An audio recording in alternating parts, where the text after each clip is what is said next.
Pregame.com. Pregame.tv, welcome back, talking college basketball action, tournaments galore. I'm going to go ahead and let everybody know you've been lied to your whole life. Yes, sirree.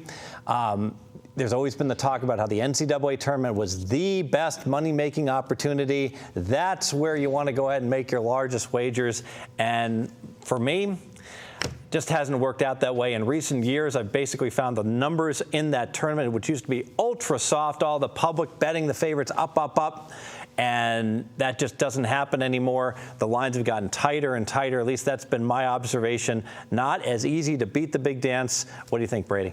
I agree with you. And maybe this is where you're going with this, but I think the NIT, a lot of the sharps in town, I know where that's where they really try and make their hay. Yeah, I love the NIT because of certain, my favorite NIT situation oftentimes is I take a team that's been fighting like crazy to make the tournament, and then they find themselves in the NIT, and you got to find out, are they excited or are they just beyond depressed? They've fallen, as Marco likes to say, and they can't get up, Right. Well, it's kind of like handicapping the bowl games.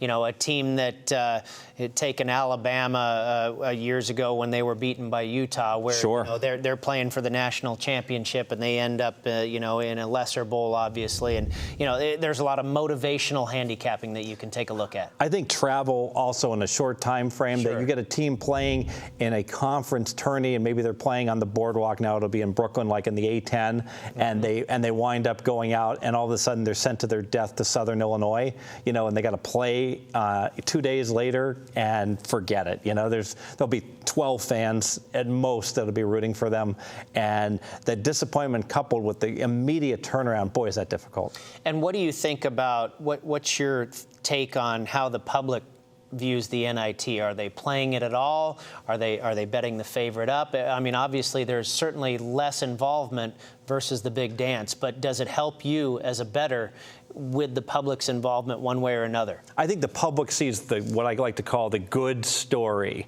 They see that story of, oh, wow, look at this travel. This team has to go to Boise. My God, they don't want to go to Boise. But they're going to jump on the train way too late. They're going to get there the day of the game.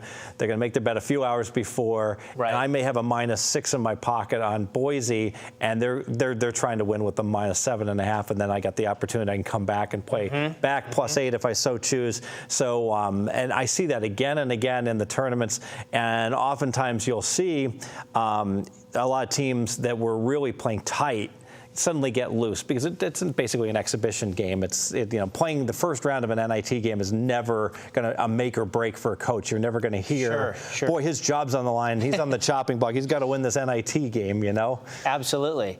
Now, what about conference tournaments? Any correlation there at all? I love it because I would go even further and say the conference tourneys are probably even better than the NIT, even though the NIT CBI is, I think, better than the big dance. And I think that the conference tourneys offer some really unique stuff. I can tell you without giving away everything, I never like to go against a team that has a bye, against a team that played the night before. Sure. We all remember with Syracuse with the little midget kid that threw in all the 3-pointers, and they won the Big East tournament, 4 games in 4 days. And well, it helps when everyone else is trying to lose, and they are resting up for the big dance. But the bottom line is, in all these crappy little conferences you've never heard of, poor Elon goes in and plays the number 2 seed, and they've had to play a game the night before, and they get smashed. But the public says, oh, well, it's really hard to beat a team 3 times in a year. It's not difficult to beat Elon 3 times, though. Yeah. No, I love this time of year. I was just talking to my son on the way in tonight. He went to the conference tournament last year, the Mountain West Conference tournament, spent the first day, all day there in the arena, watched about 8 basketball games, and, we're less than a month away from all that stuff. It's fun. I am super excited. I'm so excited I just knocked my mic out of my ear, so my producer, Cade's going to have to bear with me when I tell him I'm going to go ahead and make this one official as far as what to look for. But I will say that one of my favorite, Ken Thompson does an annual draft of teams, who's going to win the most games. Yes. And the funny thing is they're actually looking for teams that they'd rather have a strong NIT team than a weak NCAA team, because they'll win one less game, and then they can run the table and win 3 or 4 more games in that actual tournament, which I think is hilarious.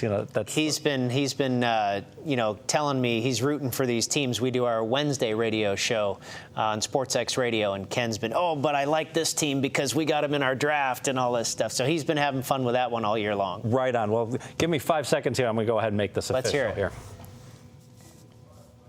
Very good. We are going to go to best bets for the tournaments. My number one best bet, conference tourneys. I think that's where you get the absolute best bet value. And just look at the opening numbers versus the closing numbers. Those are the ones you're going to see move 3 points. You're going to see the totals move 5 points. Then I'm going to move on over to the NIT, the CBI. And those you'll see line moves again. 2 points on sides, 3 points on totals. Huge opportunities. You get to the big dance, boom, those numbers go up. Blink, half an hour later, those numbers are going to be what the closing numbers are going to be. They're not going to move. You know why? Because they're right. The days that we could go ahead and bet the maple syrups of Vermont plus 11.5, or actually plus 12.5 against Syracuse. I still remember this game, and like every day it dropped half a point and closed 9, and Vermont won that game outright. Those days are gone. Everyone knows who's good and who's not, and because of that, there's just not nearly the opportunity there once was, especially backing the dogs. It is going to be a wide open tournament, but that's going to be reflected in these point spreads, which are going to be very, very low. So conference tourneys, the best bet, and then right behind it, the NITs and the lesser tournaments.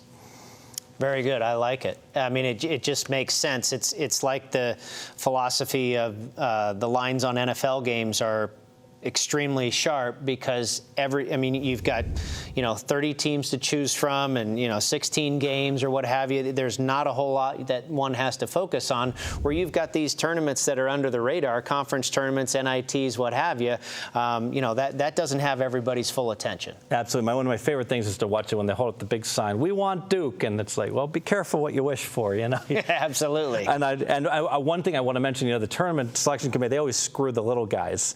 So right now, Wichita State's so good, so I'm already forecasting what they'll do is they'll take the best 8-9 mid-majors, put them against each other. They'll put them in Wichita's bracket, and they'll only give Wichita 1 if they're undefeated. Right. And then they'll take, if there's a 4-5 that they don't like, they'll put those in Wichita's bracket, and they'll have Wichita State knock everyone out, and then they'll put Duke as a number 2 if they have to make Duke a 2, and they'll play in Charlotte, and Duke will take care of the Shockers. That's the way the world is, and I applaud them. It's all about the Benjamins. You paint a very real picture right there. Screw the little guy, I say. And everyone else is morally outraged over all of it. You know what? I'm okay with it. It's better these kids learn early versus late how the world works. Isn't that terrible? Stay with us at pregame.tv. We talked about how the NCAA tournament is fixed. Kind of. We'll talk about how the NBA is fixed, namely teams tanking to get extra ping pong balls. Stay with us. Pregame.tv.